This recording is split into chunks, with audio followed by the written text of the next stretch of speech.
The Secretary General said that Gaza is becoming a, quote, graveyard for children. Israel's ambassador to the UN lashed out at the comments, called for the Secretary General's resignation. Emily Callahan is a nurse, activity manager for Doctors Without Borders, MSF. She was evacuated last Wednesday and arrived back in the U.S. just over the weekend. First of all, how does it feel to be out? A lot of people keep asking me that, and I really don't have a good answer. I obviously have a sense of relief that I'm home and I'm with my family and feel safe for the first time in 26 days. And I'm having a really hard time finding any joy in any of it, because me being safe is the result of having to leave people behind. People watching this have seen images from Gaza.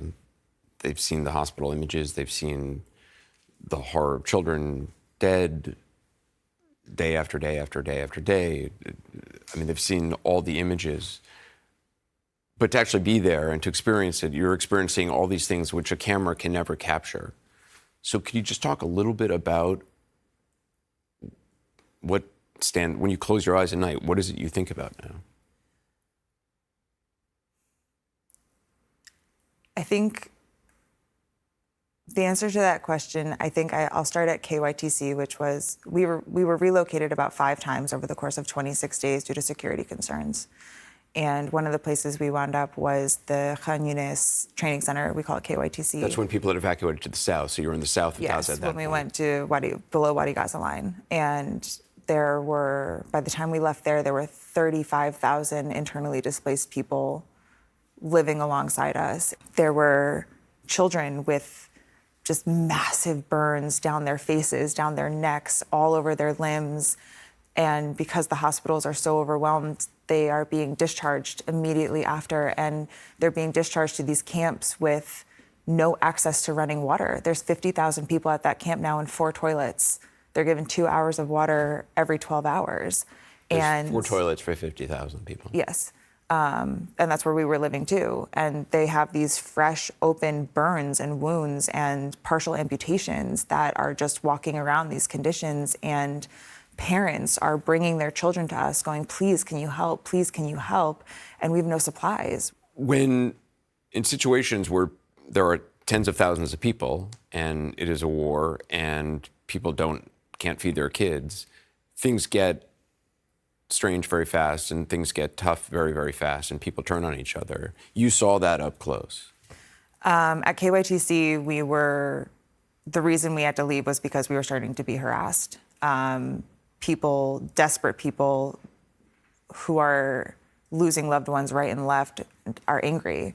And they would point at me and scream American walking past. And at that point, we had no idea what was coming in the next few days. And they would yell things in Hebrew to see if we were Israeli. They accused our national staff of either being traitors or said, you're pretending to be Arab. We know that you're just pretending to be Arab. Stop lying to us. And our staff had to defend themselves. And we said to them over and over again, you don't have to stay. We understand if you want to leave us. And they said, you are family too, and we're not going anywhere. Your staff, the Palestinians who worked for MSF, or Doctors Without Borders, were concerned about your safety. We would have died within a week without them. They are the only reason we are alive. It's incredible that this took so long to get Americans, sick people, start to move through that Rafah border crossing. It's inexplicable. And we were desperate. We did a calorie count at one point based on our supplies and figured out that if all of us, there's 50 people with us living in a parking lot now, only ate 700 calories a day. If that's all we had 2 days of food left, and that's it. And our national staff took off. We had no cell service at that point, so we had no idea what had happened to them. There's bombs going off all around us because there's no safe place in Gaza. Even getting through that Rafah border crossing, what was that like?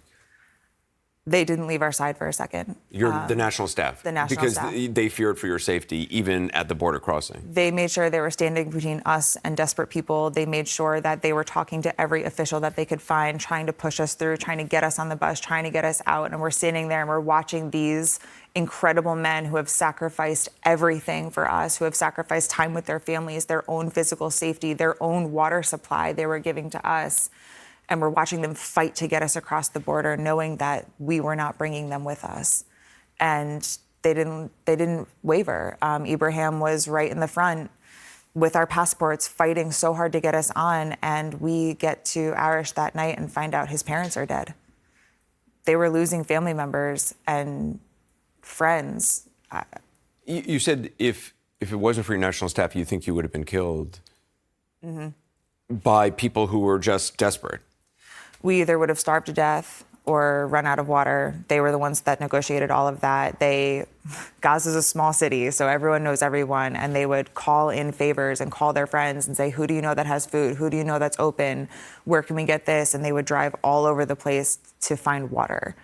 And when we ran out of bottled water in Gaza, they were the ones that were able to figure out that the water truck was coming here at these times. And, oh, I know this guy has a grocery store and they still have power sometimes. I think I can probably get something from them. Like when I say we would have starved to death without them, I'm not exaggerating. And in the moments of absolute desperation of civilians, they were steadfast and calm and just talked to them and said, these people are also in the same boat that you are. They have no supplies. They also have no food and water. They are also sleeping outside on the concrete, and did it in such a beautiful way that they were able to talk them down with love and kindness. There was no violence in their heart, and it calmed everyone around them down as well. Would you go back to Gaza? In a heartbeat. In an absolute heartbeat. My heart is in Gaza. It will stay in Gaza. The Palestinian people that I worked with, both our national staff in the office as well as my staff at Indonesia Hospital, were some of the most incredible people I've ever met in my life.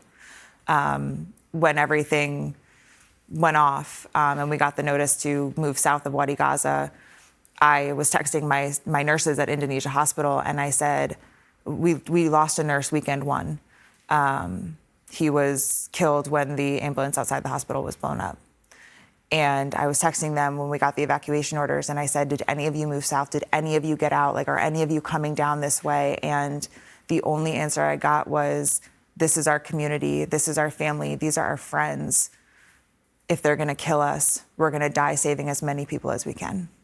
And I said, if I can ever have an ounce of the heart that you have, I will die a happy person. They were incredible. I would like to send out a reminder that there are civilians seeking shelter there, and that my doctors and nurses didn't leave out of loyalty to their community.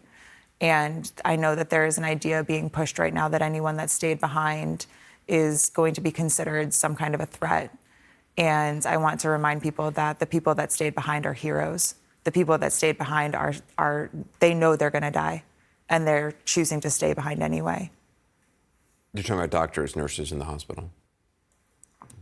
I wake up every morning and I send out a text message and I ask, are you alive? And every night before I go to sleep, I send another message and says, are you alive? Well, Kelly, thank you so much for your time. Thank you.